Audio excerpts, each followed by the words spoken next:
Ngayong adlaw mga boss, mo dining atong ilisan karon kay gusto ilisan ni ma'am ang metrohan. Ni kay nagaliking mangudpod sa salud. So guys, so, nag-aanda na siya. Okay. So diri nga part ako ning gilisan ang metrohan ani. Magbag-o.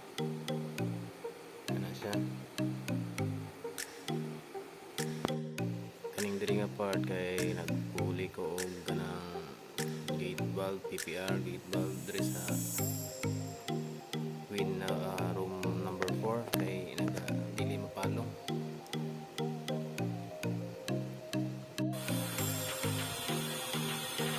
Ngayon sige kami baro kay full naman tayo ng mga powder ang tubig.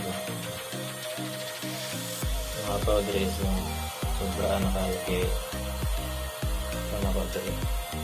i-adjust i-usab na kong setup ani diri sa fill valve guys. Sige mag-awas kung ganang pan dili mapalo ang tubig sa room 1 ano siya.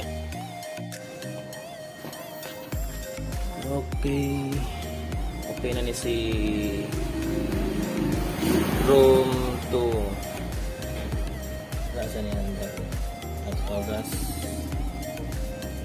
si room 4 walay tao nag-agas ay tulo ni siguro sa iyang CR pareha kay to gaganiha karon wala na sa niawas, wala na nagkuhan kay overflow niya ang nag-awas, di mapalong ang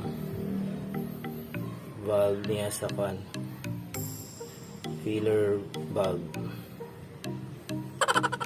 fill valve na fill valve. Palangan na to ng si 4 kay may tao wala nagamit, so mapalong na siya.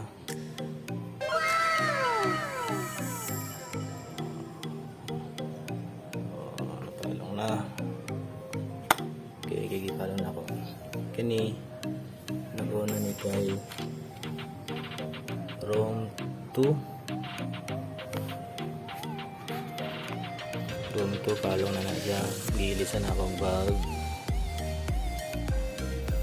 Si room 3 kay good na ni kaganihan na sige nag-awas kay ang overflow niya.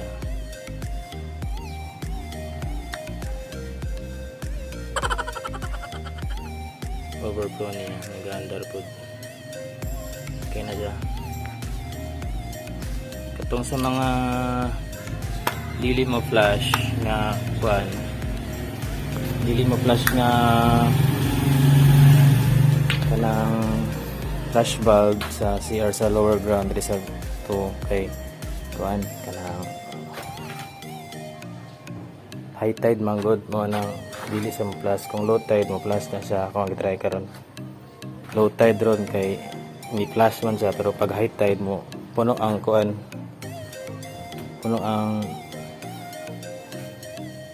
kuan sa ilalom. Siya tawag na basta tungkuan sa tae wala to kuan ang god katong ila dito high tide doon sila dagat man, pag high tide mapuno tong septic tank ila kay doon man sila dagat, so pag low tide mababa ang tubig so maka-flash ang ilang CR.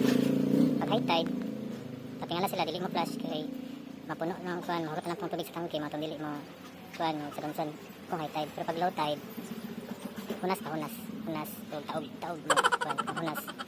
kuan hunas maka-flash sila, pero taog dili mo kuan kay ang tubig kuan mandol mo sila dagat